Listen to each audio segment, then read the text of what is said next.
Satyabama Institute of Science and Technology, Chennai and Sriperumbudur. Chennai அரசு Stanley மருத்துவமனையில் நோயாளிகள் இருக்கக்கூடிய வார்டில் டைல்ஸ் பதிக்கும் பணிகள் நடைபெற்று வருவதால் நோயாளிகள் ஓய்வெடுக்க முடியாத சூழல் ஏற்பட்டுள்ளது.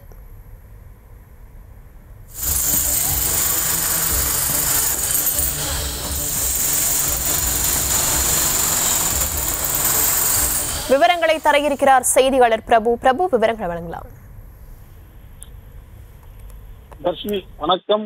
நோயாளிகள் இருக்கும் வார்டின் உள்ளேயே இயந்திரத்தை வைத்து டைல்ஸ் பதித்து தொந்தரவான ஒரு சூழல் நடைபெறக்கூடிய காட்சியை தான் நாம் பார்த்திருக்கிறோம். இது அரசு ஸ்டான்லி மருத்துவமனையில் நடைபெற்றிருக்கிறது. அதாவது வட சென்னை ராயபுரம் பகுதியில் அமைந்துள்ள அரசு ஸ்டான்லி மருத்துவமனையில சென்னை மட்டுமல்லாது வெளி மாவட்ட மாநிலத்தை சார்ந்த நோயாளிகள் கூட இங்கு வந்து சிகிச்சை பெறுவது வழக்கமாக இருக்கக்கூடிய ஒன்று.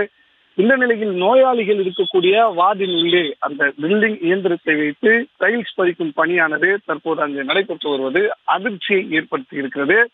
சிகிச்சை பெற்று வரக்கூடிய நோயாளிகள் ஓய்வெடுக்க கூட முடியாத ஒரு சூழலானது இந்த பணியினால் அங்கு ஏற்பட்டிருக்கிறது. இது குறித்து அங்கு இருக்கக்கூடிய நோயாளிகள் கூறுவது, சிகிச்சையில் இருக்கும் தங்களையும் தங்களுடைய அட்டண்டர்களையும் வேறு ஏதேனும் ஒரு வார்டிற்கு மாற்றிய பிறகோ அல்லது வேறு ஏதேனும் ஒரு மாற்று திட்டத்தின் பிறகோ இந்த டைல்ஸ் பதிக்கும் பணியை மருத்துவமனை நிர்வாகம் தொடர்ந்திருக்கலாம். ஆனால் நோயாளிகளை பற்றி துளியும் கவலைப்படாமல் இந்த செயலை செய்திருக்கிறார்கள். இது மேலும் தங்களுக்கு உபாதைகளை தருவதாகவும் கூறியிருக்கிறார்கள். தர்ஷினி, விவரங்களுக்கு நன்றி பிரபு. Satyabama Institute of Science and Technology, Chennai and Sriperumbudur.